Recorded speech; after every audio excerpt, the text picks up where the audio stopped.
Menuntut ilmu agama hingga ke negeri orang. Selain Mesir, negara Yaman juga menjadi salah satu tujuan utama mahasiswa Indonesia untuk mendalami agama Islam. Keberadaan mahasiswa Indonesia di Yaman memang beragam aliran.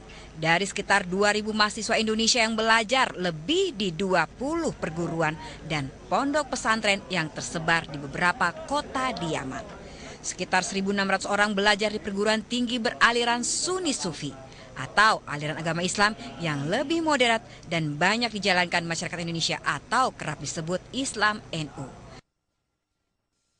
Iya, lantas bagaimana negara harus menyikapi banyaknya mahasiswa yang menuntut ilmu ke Yaman? Kita langsung akan berbincang bersama pengamat masalah Timur Tengah, Bapak Agus Maftuh Abe Gebril, dan juga reporter Atlas kami, Desi Fitriani. Selamat siang, Pak Agus. Selamat siang, Mbak. Desi, selamat siang.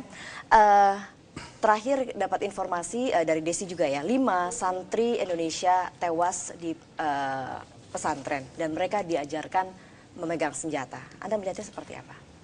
Kebetulan ketika terjadi pertempuran antara santri Darul Hadis di Damas dengan Syiah Houthi, saya pas ada di Yaman ketika itu. Jadi saya tahu persis bagaimana mereka ketika pihak KBRI kepingin mengevakuasi santri-santri Indonesia dari Damas ini, mereka tidak mau. Artinya pemerintah kita sudah melakukan sesuatu untuk menyelamatkan rakyatnya, warga negaranya yang di Damas. Tapi mereka nggak mau. Mereka mengatakan kalau saya pergi dari Damas ini dosa besar. Dalam ideologi mereka dosa besar karena ini adalah dalam bahasa Arabnya dikatakan firar yaumaz zahaf, lari dari medan peperangan. Memang Darul Hadis Damas ini memang agak unik. Jadi mereka pikirannya hegemonik, pengkaplingan kebenaran, kemudian yang lain dianggap sebagai sekte yang sesat.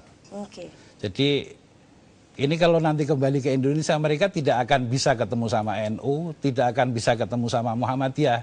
Karena ideologinya berbeda. Bukan cuma ideologi berbeda, jadi mereka sudah melakukan pengkaplingan kebenaran secara personal gitu loh. Bukan dengan NU sama Muhammadiyah saja, tapi sesama mereka sendiri yang agak berbeda pikiran. Seperti antara kubu Damas dengan kubu Fius itu sudah struggle within, perang di dalam itu sudah ada.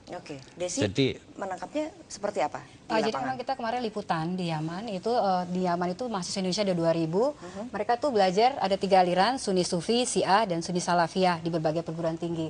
Ini mungkin bisa lihat. Dan Sunni Sufi ini ternyata ada di Mukalla, di Tarim, itu dia lebih moderat. Terus sudah gitu mereka mengakui Indonesia sebagai negara Muslim. Dan ini kebanyakan bisa diterapkan di Indonesia karena mereka ternyata masuk dalam kelompok NU di Indonesia. Nah dari sini kemudian ternyata ada juga 400 para santri atau mahasiswa Indonesia yang kuliah di Darul Hadis dan mereka aliran Sunni Salafi, dan mereka tuh tidak mau difoto, tidak mau diwawancara. Terus dia bilang bahwa di rumah itu nggak boleh ada ataupun kata pemerintah nggak boleh ada foto presiden, nggak boleh ada Garuda Pancasila. Makanya dibilang mereka tidak akan mampir ke rumah yang ada lukisan atau foto-foto walaupun itu kepala negara. Nah artinya bahwa mereka ternyata di Darul Hadis ini itu mereka di Damas, contohnya itu ada 7 kota yang di Darul Hadis, itu mereka diajarkan bagaimana memegang senjata. Itu pengakuan mereka sendiri. Karena pada saat itu, kalau nggak salah benar Pak ya, ada konflik antara kaum Houthi yang dari Iran dengan dari Salafiyah dari Saudi Arabia.